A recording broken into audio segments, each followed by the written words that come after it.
जय हिंद, जय भारत, वंदे मातरम। साथियों, आज इस वीडियो को बनाने का अभिप्राय ये है कि भारत में जो विभिन्न प्रकार के वाद विवाद और समस्याएं मुंह फाड़े खड़ी हैं और सिमटने की बजाय विशाल रूप ले रही हैं, तो उसको कैसे हम कंट्रोल में करें, कैसे उनको नियंत्रण में करें कि आम जनमानस सरल हो जाए, सुरक्षित हो जाए, एक दूसरे के पूरक और सहायक हो जाए। मैं हूं आपके साथ आपका मित्र, आपका शुभचिंतक योगी मथुर। और आगे बढ़ने से पहले एक बात यहां स्पष्ट कर देना चाहता हूं कि कुछ लोग ये विचार व्यक्त करते हैं कि एमएलए बनना चाहता है, दिल्ली का सीएम बनना चाहता है, एमपी बनना चाहता है, फलाना चाहता है। देखो जी, एक बात स्पष्ट करना चाहता हूं कि मैं सत्यवादी हूं, न्यायवादी हूं, शांतिवादी हूं, मानवतावादी हूं, राष्ट्रवादी हूं, ईश्वरवादी हूं। एक आध्यात्मिक आत्मा इस शरीर में है, और जो आध्यात्मिक आत्मा है वो परमात्मा से मिली होती है, और उसी ने ये मार्गदर्शन दिखा रखा है, उसी की प्रेरणा से लगे हुए हैं। और जो ईश्वरवादी होते हैं, जो आध्यात्मिक ज्ञान से ओतप्रोत होते हैं, उसे संसारिक किसी भी पद, पैसा, प्रतिष्ठा, पावर, उसमें कोई रुचि नहीं होती। वो इन संसारिक भोग विलासों के ऊपर होता है और वो सर्वजन के हक की लड़ाई लड़ता है। सर्वजन हिताय सर्वजन सुखाय, सभी सुखमय हो, सबके हित में हो। और इसी विचारधारा से हम इस अपने व्यूह को, अपने लक्ष्य को, अपने अभियान को, अपने इस संपूर्ण क्रांति को, संपूर्ण व्यवस्था परिवर्तन की लड़ाई को हम आगे ले जाना चाहते हैं।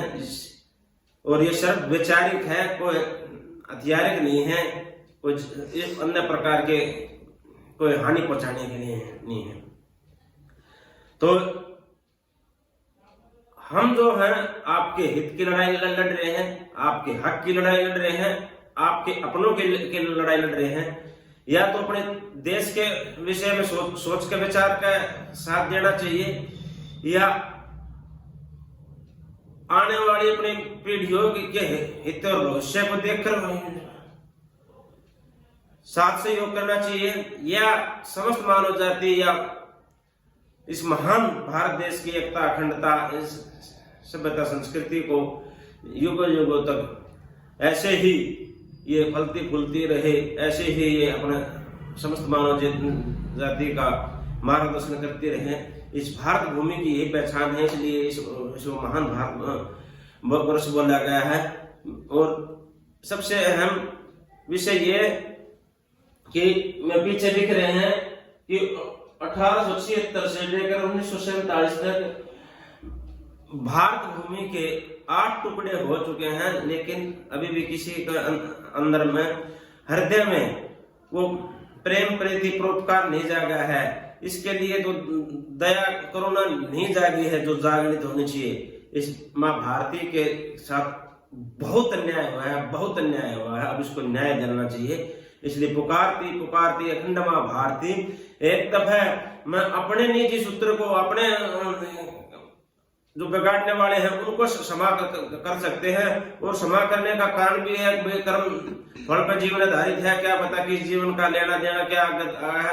लेकिन मेरी भारत भूमि का, मेरे भारत देश का इतिहास तो एकदम पाक पवित्र है, और इसको भी धूलित और कलंकित किया जा रहा है। इसकी मर्यादा को धूल मिटाया जा रहा है, वो हमसे बर्दाश्त नहीं हो पा रहा है। इसलिए ये तड़प आप तक पहुंचा देते हैं।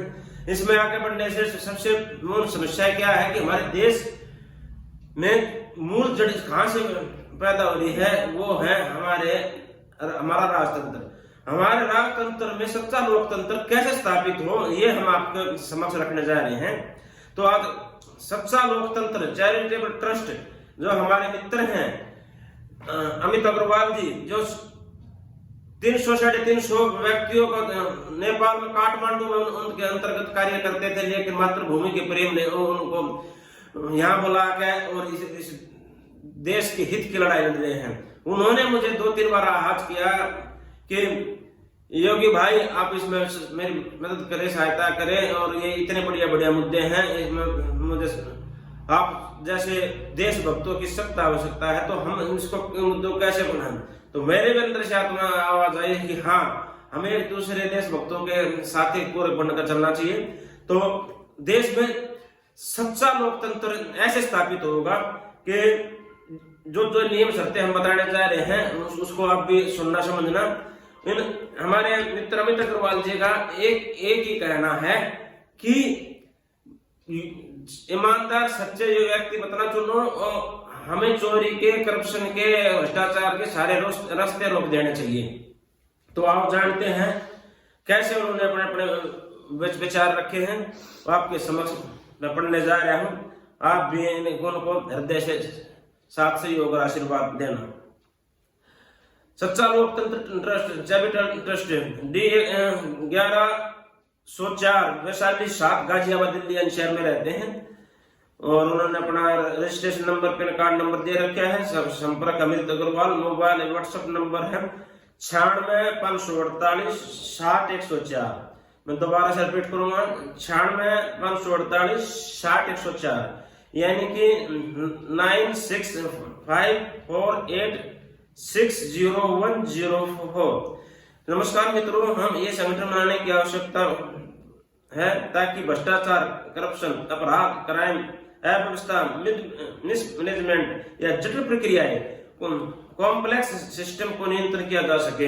हमारे पास 1000 से भी अधिक छोटे बड़े मुद्दे हैं जिन पर हम एक पुस्तक तैयार कर रहे हैं, लेकिन हम सबसे अधिक महत्वपूर्ण मुद्दों का प्रचार कर रहे हैं।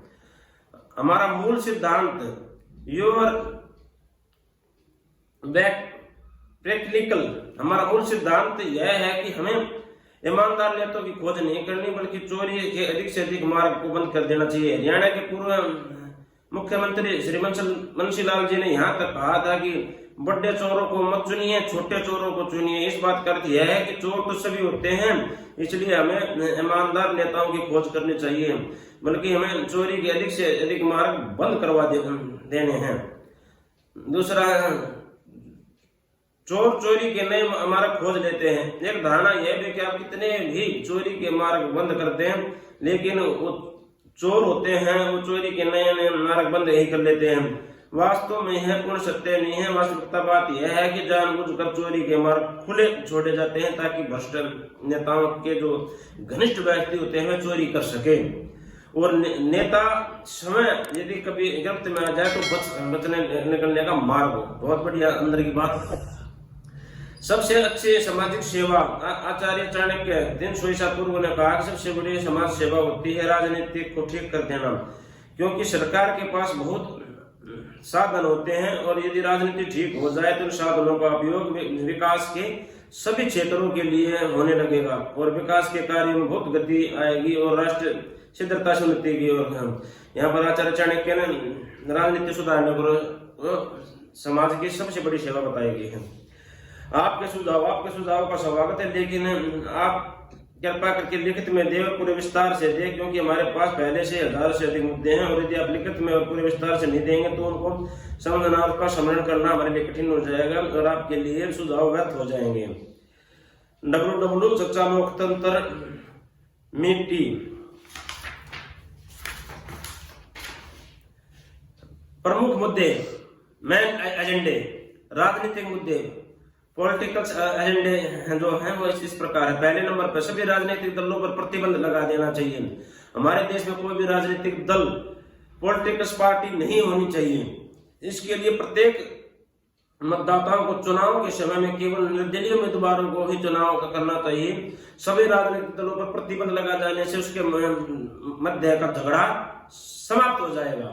दूसरे नंबर पर मुख्यमंत्री और प्रधानमंत्री का सीधा चुनाव, direct election from CM to PM and CM and PM.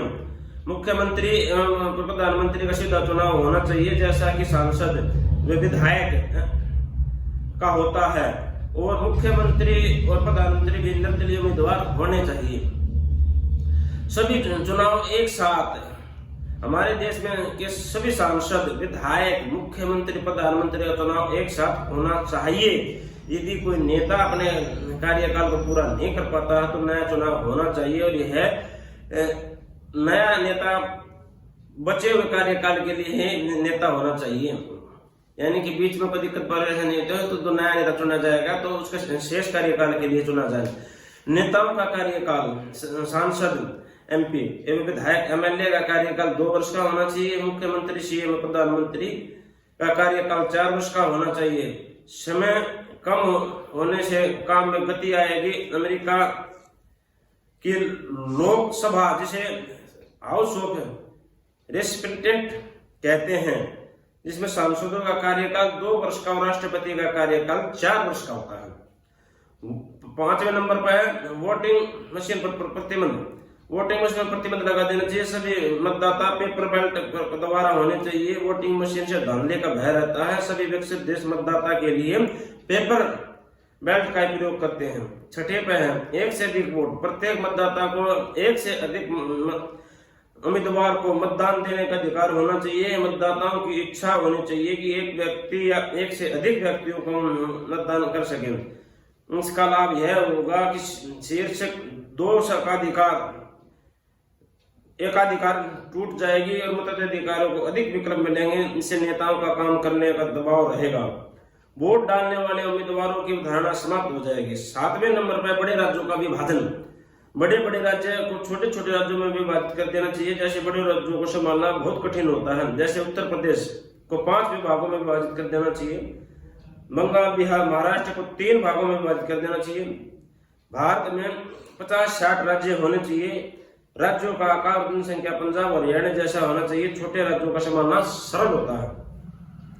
8वें number पर राइट टू रिकॉल, जो कि अब जो पीडीएफ भेजी थी उसमें बोला गया था, उसका ब्यौरा इसमें आता गया है। प्रतिदर्पण जो भेजी थी आपके पास, जनता के पास सभी नेताओं और सभी अधिकारियों को पद से हटाने का अधिकार होना चाहिए। सभी अधिकारियों में सभी police inspector, commissioner, high court, supreme court के जज, कलेक्टर, पार्षद, पटवारी आदि अधिकारियों को हटाने के लिए यदि 33% मतदाता देश के किसी भी कलेक्टर या पटवारी कार्यालय में जाकर फॉर्म भरते हैं तो अधिकारियों को त्याग पत्र दे देना चाहिए। इस प्रकार नेताओं को हटाने के लिए यदि 66% मतदाता देश के किसी भी कलेक्टर या पटवारी कार्यालय में जाकर फॉर्म भरते हैं तो नेता को त्याग पत्र देना होगा। भरे हुए फॉर्म की गिनती नियंत्रण वेबसाइट मोबाइल ऐप पे प्रत्येक 7 दिन में अपडेट होते रहना चाहिए। मतदाता जब चाहे भरे हुए फॉर्म को कभी भी देश के किसी भी कलेक्टर या पटवारी कार्यालय में जाकर रद्द करवा सकता है। 8.1 वापस बुलाने का अधिकार से अस्थिरता का भ्रम। कुछ लोगों को संदेह है कि वापस बुलाने का अधिकार के कारण अस्थिरता आएगी और नेताओं को बार बार हटाना पड़ेगा, क्योंकि अधिकांश नेता भ्रष्ट होते हैं। परंतु ये सत्य नहीं है, क्योंकि वापस बुलाने का अधिकार के कारण नेताओं में पद से हटने का भय बना रहेगा, जिसके कारण भ्रष्टाचार करना छोड़ देंगे और राष्ट्र हित में कार्य करने लगेंगे। इससे आगे आते हैं आर्थिक मुद्दे यानी कि फाइनेंस एजेंडे। लेकिन अब यहाँ पर इसको समाप्त करेंगे। हम छोटे छोटे भागों में 10 से 15 मिनट के बीच की वीडियो आप तक भेजते रहेंगे, क्योंकि विषय और लक्ष्य बहुत बड़ा है। हमें इसमें धीर गंभीर होकर आगे बढ़ना होगा। जो ये बातें आज बोली गई हैं इसको विस्तार पूर्वक आप भी विचार करना, और जो ना समझ में आए तो कमेंट बॉक्स में बताना, उसको हम सुलझाने का प्रयास करेंगे। और इसमें मोबाइल नंबर जो बोला गया है इस पर आप सीधे आप अमित भाई से भी कांटेक्ट करके उनसे भी संपर्क कर सकते हैं। वो आपको बहुत बेहतरीन तरीके से आपको समझा सकते हैं। हमें तो देश में सच्चा लोकतंत्र कैसे स्थापित करना है, इस मुहिम का हिस्सा बनना है। इसमें जिसके अंदर भी कोई योग्यता, क्षमता और विचार है उसको जोड़ देना चाहिए। मित्रों, 3 चीजें धरती पे चलती रहती हैं, इलेक्शन, सिलेक्शन और कलेक्शन। तो हम इनसे बच नहीं सकते, हमें इनका हिस्सा बनना ही पड़ेगा। कोई कह देना नहीं मेरे जीवन का हिस्सा नहीं है, मेरे जीवन का हिस्सा नहीं। यदि आप योग्य व्यक्तियों को चुनने में अपनी अहम भूमिका नहीं निभाओगे तो अयोग्य व्यक्ति वहां पर तांडव करते रहेंगे। यदि सभ्य सज्जन राष्ट्रवादी मानवतावादी व्यक्ति को इसमें सक्रिय नहीं हुआ तो अयोग्य लोग ऐसे ही आप पर कुनीतियां थोपते रहेंगे, आप पिसते रहेंगे, इसके अलावा कोई विकल्प नहीं है। देश और दुनिया बहुत बड़े परिवर्तन के दौर से गुजर रही है और इस परिवर्तन के दौर में इस भारतवर्ष को, हम भारतीयों को एक बहुत बड़ी हमारी अहम भूमिका निभानी होगी। मैंने अपनी भूमिका का चयन कर लिया है, कृपया आप भी अपनी भूमिका का चयन करें। आज का सोमवार का दिन है, महादेव का दिन है, हम व्रत रखते हैं और उसी की पूजा प्रार्थना करा करके आपके समक्ष बैठे हैं एकदम पवित्र पावन बनकर, और आप भी इसी विचारधारा से इन शब्दों को सुने और अपने अंदर आचरण में उतारे। एक ठीक गलत का निर्णय लें कि यहाँ ये मुहिम ठीक है, तो हम दिशा तो मिली हुई है, उस दिशा में हमें गति मिलने में आपका हमें लाभ मिलेगा। आपके साथ सुझाव, सहयोग और आशीर्वाद अपेक्षित रहेंगे। आपके लिए शुभ और मंगलमय भावना, शुभकामनाओं के साथ सभी को जय हिंद, जय भारत, वंदे मातरम, ओम जय राम।